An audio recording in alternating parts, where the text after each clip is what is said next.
Welcome to Conversations. My name is Suresh Kochatal.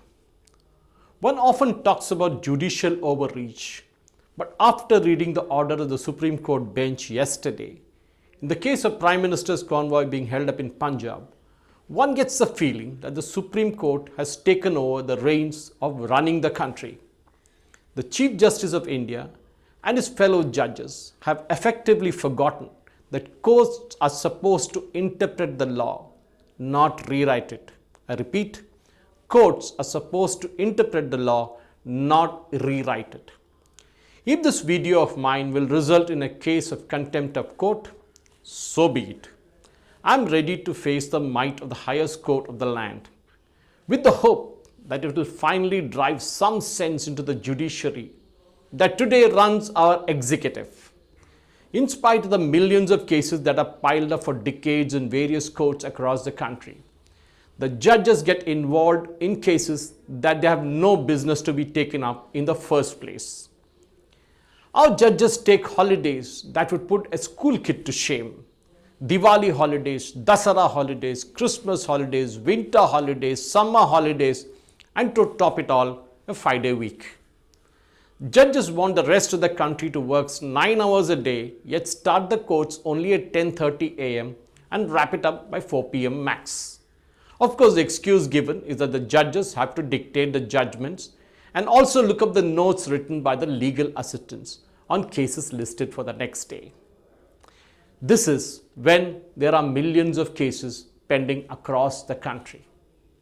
Which brings me to the question, why has our judicial system failed us? The judges in various courts across the country often mock at politicians for not adhering to the law.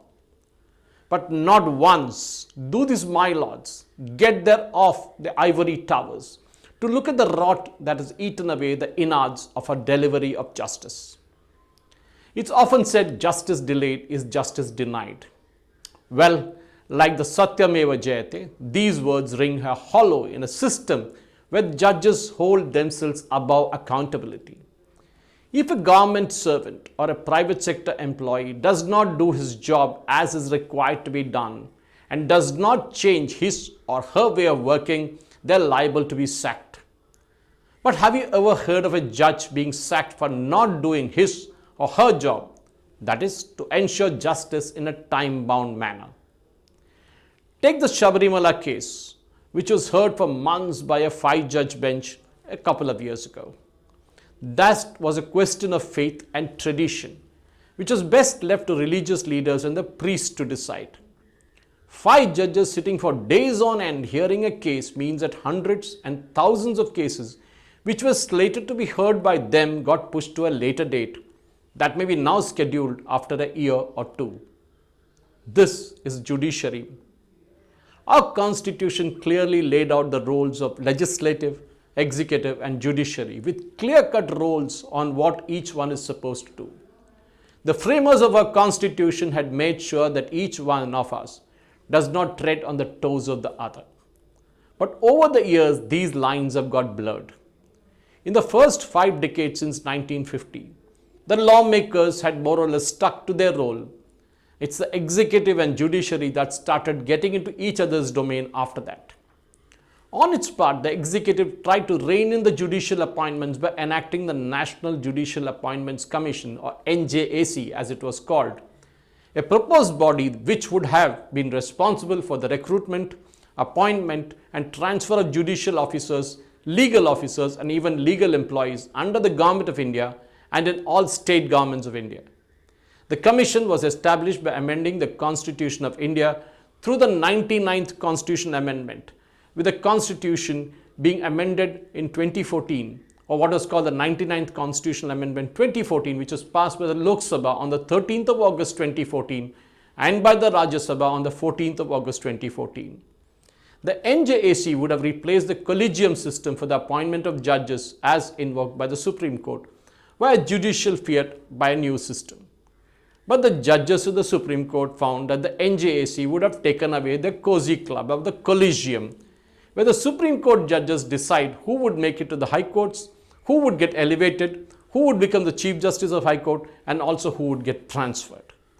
The Collegium also recommends to the government as to who they deem can be elevated to the Supreme Court. Imagine the politicians setting up a similar system, you scratch my back and I will scratch yours, and nominating their own favorites as MLAs, MPs, why not the Vice President and even the President. The fallout of this judicial activism is that many judges, especially in the High Court and the Supreme Court, have begun to think that they be all and end all of all issues under the sun. Naxalites, militants, and those who indulge in anti-national acts get hearings at a very short notice, while the poor, the middle class, and those without any influence have to wait for years on end. Time has come now for the Modi Sarkar to tell the Indian judiciary where to get off. The government cannot seem to be looking weak and unwilling to take on the judges who think they are law unto themselves. The Punjab episode does not come in the domain of the judiciary and is purely an executive decision. The Lakshman Rekha has to be redrawn again so that the judiciary know where the mandate starts and where it ends. Thank you for watching. Jai Hind.